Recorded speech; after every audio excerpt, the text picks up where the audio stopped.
So Beth Balbiers, uh, as she kind of how I asked you last week about Hannah, just kind of her performance up to this point. Um, did you kind of see her being did you kind of see her flourishing this well this early on in the season? I'd hope for it for sure. I think that she's been a steady performer for us for all the years that she's competed for us, and in my opinion, been one of those players that gives a great spark off the bench. Now that it's her turn to start, I think that she's provided tremendous leadership, a scoring punch. She's added, I think, her ability to finish at the basket has been marked improvement. She could always shoot the three, so that part wasn't surprising. But the versatility of her game, I think, is increased, and it's added depth to our ability to attack because she has so many different tools she can go to. Speaking of scoring, Lisa Marie kind of stepping in and filling that role of the point guard. Um, she's been, again, it's kind of a repeat question, but is she kind of exceeded your expectations? I knew she was a heck of a player.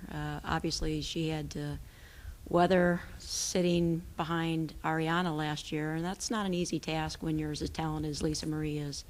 But she kept a good attitude about it, and kind of was waiting for her turn. And now that it's her turn, she's showing everybody what kind of a player she is. She is definitely a player that is so intelligent on the court. She really makes us go and makes some huge plays for us. She can really shoot the three well. She's got the hesitation dribble that seems to keep defenders stalled in the gate there. She just has an incredible ability to see the game and see the floor. So, she's really a heady player and comes up with huge plays for us. It seems like this team is very balanced. Kind of like the men. They're pretty good 1 through 10. Do you kind of get that same vibe where you can really any night someone can kind of take advantage of a matchup? I definitely think that's a strength of ours. We were a little bit dominant point-wise the last few years by having such tremendous players. But now that we've got some better balance in our scoring, I think that makes it a little bit tougher for our opposition to defend us. So I'm pleased with the contributions that we've had from the entire squad so far. You start conference with 2 games on the road. Is that something you like coming into? Do you prefer ending at home, or do you like getting the that whole blue-green rivalry out of the way so no one's thinking about it midway through conference? It's always challenging. It doesn't matter if we play there, if we play here. It's always a battle. And, the only thing, I always think of it from an academic standpoint. What are you missing? Anytime you miss class is your first week of school. I think it's, as long as it's not early in the week and you get a chance to at least attend the class, let the professor know that, yes, I am a student in this class, then I think you can manage it. But we had one year where some of our players actually missed the first day of class because of travel. So that gets a little bit more difficult when you have to ask the players to make contact with their professors early on and say, please don't drop me. So that's really the bigger challenge. We always have to play away. We always get to play home. So as long as nobody turns it into 2 away games, we still get to come home. I think that's as fair as you can be. Nice. These last few games before conference play starts, are you tweaking the lineup? Are you tweaking your offense? Are you doing anything differently to kind of make some adjustments before conference play starts? Well, I think we're learning every single competition. Everybody presents something different. So it's a great opportunity to kind of lay lesson plans and see, we're definitely weak in this area. Let's spend more time here or there. And some of our conference opponents have different strengths than what we've seen preseason, but there are some similarities too, that we've really aligned our schedule to try to not necessarily mimic, but present some of the same difficulties, whether it's matchup difficulties, size difficulties, speed difficulties, pressing difficulties, zone difficulties.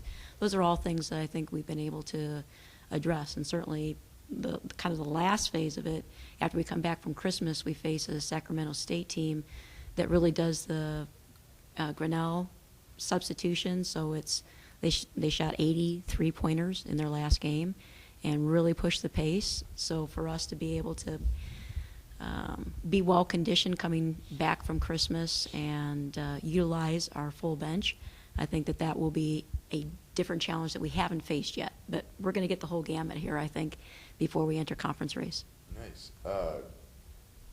Winners of the last 3 games. Are you guys just clicking right now? Or did you see something different in the offense? We're improving.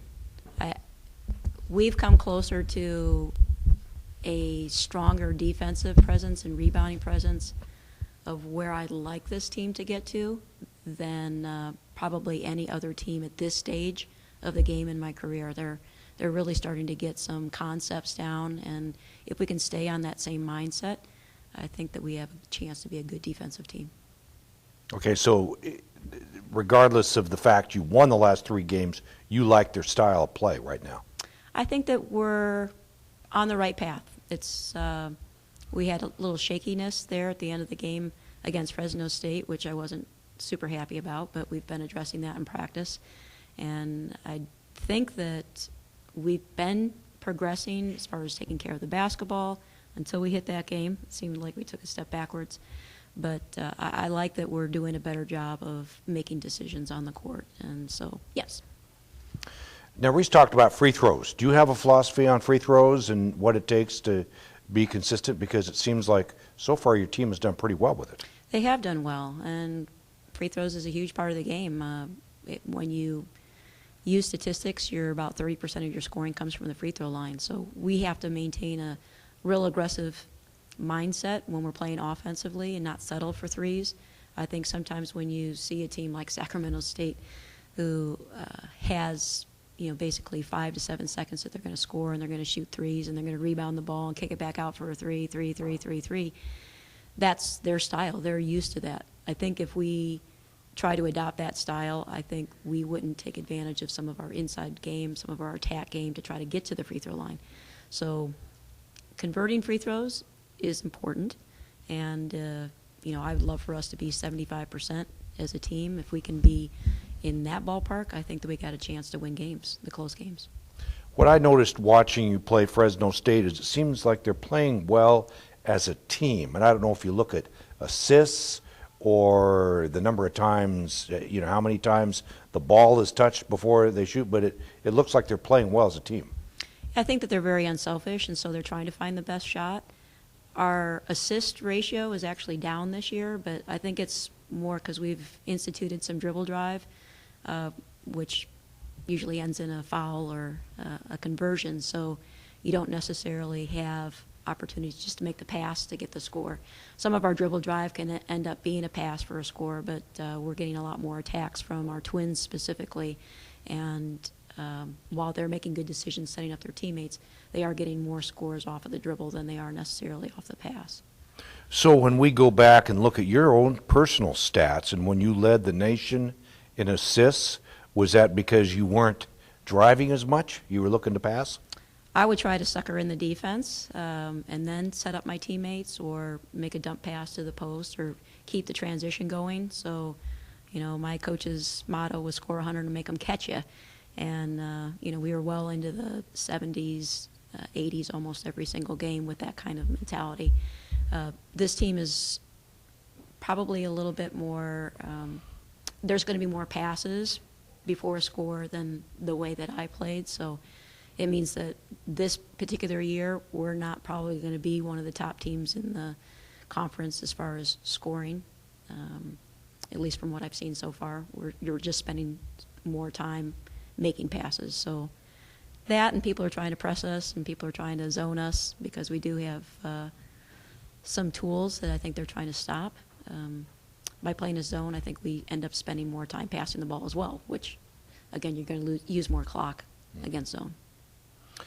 Now, when you're in Los Angeles, when you're traveling, do you have an opportunity to go see games? Do you try to schedule that, or do you look for those opportunities? Well, we're not allowed to watch games other than high school games. We can't go and watch another NCAA Division I. You can watch NBA games, they'll say. Oh, yeah, we could do that. We would be allowed to do that. We haven't had much time in our schedule to do that, but You know, we did get a chance last year when we were in Denver and played Colorado State. We had a chance to watch the Clippers play the Nuggets, and that was a lot of fun to be able to see Chris Paul in action and all those guys. So now what's the team doing for Christmas? They get to go home for 3 days. So our big trip here, we're playing at St. Mary's in Bakersfield and then fly up and play. I think they're 7th ranked in the nation, Oregon State.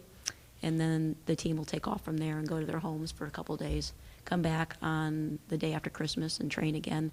And then, of course, we play Sac State before our conference schedule begins here at home. All right, good. Well, thank you. Mm-hmm. I do got one more question. I apologize. Santa Barbara last year struggled, to say the least, I guess.